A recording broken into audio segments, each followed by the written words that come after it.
ስቕለት ጎይታናን መድኃኒና ኢየሱስ ክርስቶስ ንድሕነት ደቂ ሰባት ኢሉ ንሞት ብሞት ሲዒሩ ብኣምሳሉ ንዝፈጠሮ ወዲ ሰብ ምሕረት ክኸውን ንርእሱ ኣብ መስቀል ክሳብ ሞት ዝበጽሕ ፍቕሪ ንፍጥረታት ዝገለጸሉ ድንቂ ምስጢር ክኸውን ከሎ ነገር ግን ኢየሱስ ነዛ ናይ መከራ ጽዋእ ኣብ ዝተዓመሉ እዋን ልዕሊ እቲ ኣብ መስቀል ምስቃሉ በአእምሮ ደቂ ሰባት ክሕሰቡ ዘይክእሉን ከምዚዩ ክትብሎም ዘይትኽእልን መከራ ገልታዕታ እንቃንዛን ተቐቢል እዩ። ስለዚ ንሕና ንዝተኸፍለልና መስዋዕቲ መታን ክርድኦ ንጎይታና ኢየሱስ ኣብታ ህሞት እቲኣ ዘሕለፎ ቃንዛን ስቅያትን መከራን ብቐደም ተከተል መጽሓፍ ቅዱስ ብምውካስ ብሕማማት ክርስቶስ ኢየሱስ ዝተገብሩ ናይ ሕክምና መጽናዕትታት ብምውካስ ናባኹም የብሎ።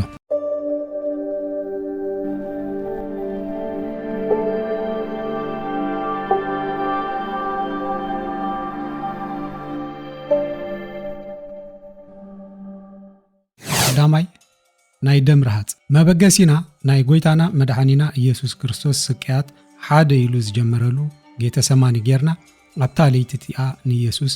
ደም ዝረሃጸላ ኣጋጣሚ ንመልከት። ኣብቲ ኢየሱስ ተሰቕለሉ ግዜ ብመሰረት እቲ ዝነበረ ሕጊ ሮማውያን ክሳብ ኣብ መስቀል ክስቀሉ ዝፍረዶም ሰባት ብኩሉ ማሕበረሰብ ተወገዙን ነብሲ ሰብ ዘጥፍኡን ክኾኑ ከለዉ ስቕለት ናይ መከራን ስቅያትን ዝለዓለ ጭካነ ዝመልኦ መቕጻዕቲ ምዃኑ መርትዖታት ክቐርብ ዝኽእል ክኸውን ከሎ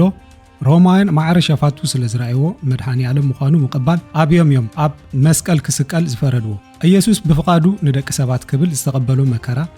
ኢሉ ዝጀመረሉ ኣብ ጌተሰማኒ ክኸውን ከሎ ኣብዛ ስፍራ እዚኣ ጎይታና ኢየሱስ ክርስቶስ ናብ ኣብ ተንበርኪኹ ሓይልን ምኽኣልን ክህቦ ዝጸለየሉ ስፍራን ክሕዝዎ ንዝመጹ ወታደራት ተጸበየሉ ቦታን ኣብ መጽሓፍ ቅዱስ ኣብ ወንጌል ማቴዎስ ምዕራፍ 26 ፍቕሪ 39 ከም ተጻሓፈ ኢየሱስ ከምዚ ኢሉ ጸልዩ ነይሩ። ኣቦ ዝከኣል እንተኾይኑ ነዛ ጽዋእ ካባይ ትሕለፍ፣ ግናኸ ንስኻ ከም ትደልዮ እምበር ኣነ ከም ዝደልዮ ኣይኹን እናበለ ኣጽኒዑ ዝጸለየ ክኸውን ከሎ ኣብዛ ሰዓት እዚኣ ኢየሱስ ደም ዝተሓወሶ ረሃጽ ሪጹ ናብ ምድሪ ይነጥብ ከም ዝነበረ ኣብ መጽሓፍ ቅዱስ ተጻሒፉ ይርከብ። እቲ ጽሑፍ ጻዕረ ሞት ሒዝዎ ኣጽኒዑ ይልምን ነበረ ዝብል ክኸውን ከሎ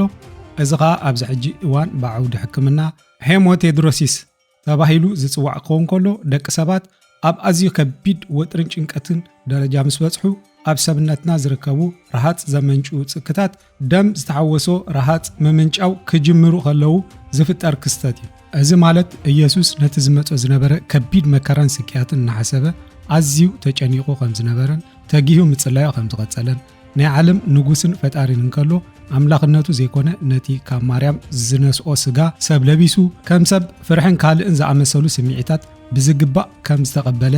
የርእየና። ድሕሪ ዛ ቅጽበት ወታደራት ሮማ ንኢየሱስ ካብ ናይ ጸሎት ቦትኡ ብጸላም ከልበትበት እናበሉ እናላገጹን ዓይኑ ሸፊኖም ሒዞም መኸዱ። ካልኣይ መግረፍቲ